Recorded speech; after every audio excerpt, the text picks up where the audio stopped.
નમસ્કાર મિત્રો, આપ સૌનું સ્વાગત છે મારી યુટ્યુબ ચેનલની અંદર। આજ રોજ આપણે પહોંચી ગયા છે વાંસદા હનુમાનબારી 4 રસ્તા સર્કલ પાસે, જ્યાં બિરસા મુંડાની મૂર્તિનું અનાવરણ થવાનું છે અને તમે પછાડી જોઈ શકો છો માહોલ પણ થઈ ગયો છે। સાંજનો ટાઈમ છે, અત્યારે 4 વાગવાની તૈયારી છે અને કાર્યક્રમ અત્યારે ચાલુ છે। થોડી વારમાં મૂર્તિની સ્થાપના સરખી રીતે થઈ જવાની છે। જય આદિવાસી, જય આદિવાસી। ભારતીય બંધારણની 5મી અનુસૂચિ વિસ્તાર આ છે આપણો વાંસદા તાલુકો। બધા માણસો રાહ જોઈ રહ્યા છે અને પોલીસ બંદોબસ્ત પણ અહીંયા રેડી રાખવામાં આવ્યો છે અને થોડા ટાઈમમાં મૂર્તિની સ્થાપના પણ થવાની છે।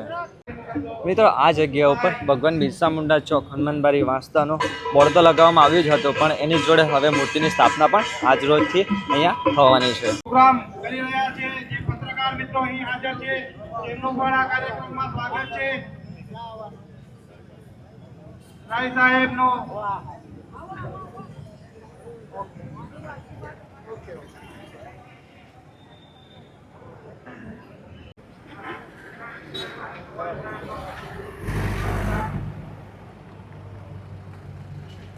બિરસા મુંડા અમર રહો, અમર રહો। જય આદિવાસી, જય આદિવાસી। મૂર્તિ અનાવરણનો ટાઈમ થઈ ગયો છે। જય જય ભગવાન બિરસા મુંડા કી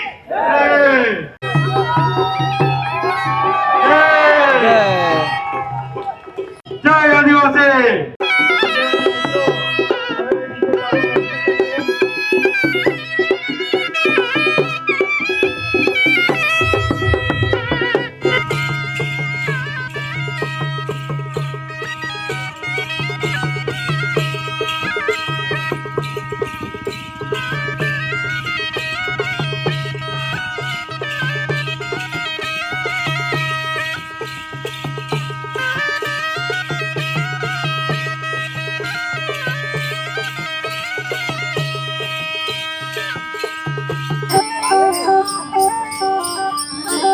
નમસ્તે, જય આદિવાસી, જય જોહાર।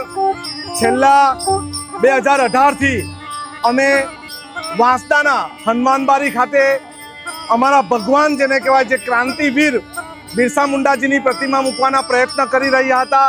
આજે અમે સમસ્ત આદિવાસી સમાજના પ્રમુખ રાકેશભાઈ, ચિરાગભાઈ અને માર્ગદર્શક બાબુ કાકાના સાનિધ્યમાં અમે આજે બિરસા મુંડાજીની પ્રતિમાનું અનાવરણ કર્યું છે। ત્યારે ખૂબ ખુશીની અને હર્ષની લાગણી અનુભવીએ છીએ।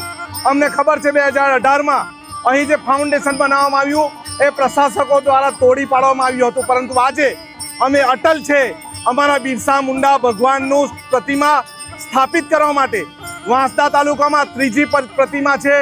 આવનારા દિવસોમાં વાંસદાના ગામે ગામ અમે બિરસા મુંડા ભગવાનની પ્રતિમા મૂકવાના છે અને જે પણ પ્રશાસક કરે તે અમે સંઘર્ષ કરીને પણ અમારા ભગવાનની પ્રતિમા મૂકવાના છે।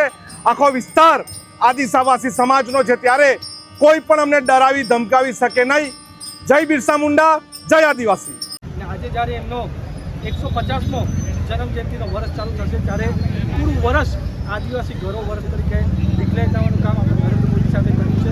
પૂરું વર્ષ આપણા આદિવાસીની ગાથા, આદિવાસીનો ક્રાંતિવીર, આદિવાસીની સંસ્કૃતિ, આદિવાસીને કળાને પ્રોત્સાહન આપવાનું કામ આપણે આ 2024 અને 25માં કરવાના છે। જ્યારે આજે પૂરા ભારત દેશમાં દરેક રાજ્યોમાં આજે આપણા રાજ્ય કક્ષા અને કેન્દ્ર કક્ષાના પ્રોગ્રામ થયા। નરેન્દ્ર મોદી સાહેબે આજે બિહારમાં આદિવાસી ગૌરવ દિવસનો પ્રોગ્રામ કર્યો, એ રીતે ગુજરાતમાં ભૂપેન્દ્ર પટેલ સાહેબે આપણા ડાંગમાં આદિવાસી ગૌરવ દિવસનો પ્રોગ્રામ કર્યો અને કરોડો રૂપિયાના વસ્તુના ખાતમુહૂર્ત પણ કર્યા અને લોકાર્પણ પણ કર્યા। અને જ્યારે હું પોતાની ભૂમિ વાંસદામાં આવ્યો છું, ત્યારે આપણા વાંસદામાં પણ આપણા ભગવાન બિરસા મુંડાની પ્રતિમા લગાવવાનું કામ અમારા આદિવાસી સમાજના દરેક યુવાનોએ, વાંસદાના અમારા આદિવાસી યુવાનોએ લીધું છે। એને પ્રોત્સાહન આપવા માટે આજે અમે અહીંયા સહભાગી થયા છે અને આજે દરેક પાર્ટી ભૂલીને બધા પોતાના સમાજના માટે, પોતાના આદિવાસી સમાજના માટે બધા ભેગા થયા છે। બહુ હર્ષોલ્લાસ સાથે અમે ભગવાન બિરસા મુંડાજીની પ્રતિમા આજે સ્થાપી છે ને હવે આવનારા દરેક વર્ષ અમે ભગવાન બિરસા મુંડાજીની અહીંયા પ્રાર્થના અને અર્ચના કરશું અને આવનારા દિવસમાં પૂરું વાંસદા વલસાડ લોકસભાનું ઉત્તમથી ઉત્તમ વિકાસ થાય એના માટે અમે કામ કરવાનું છે। ધન્યવાદ।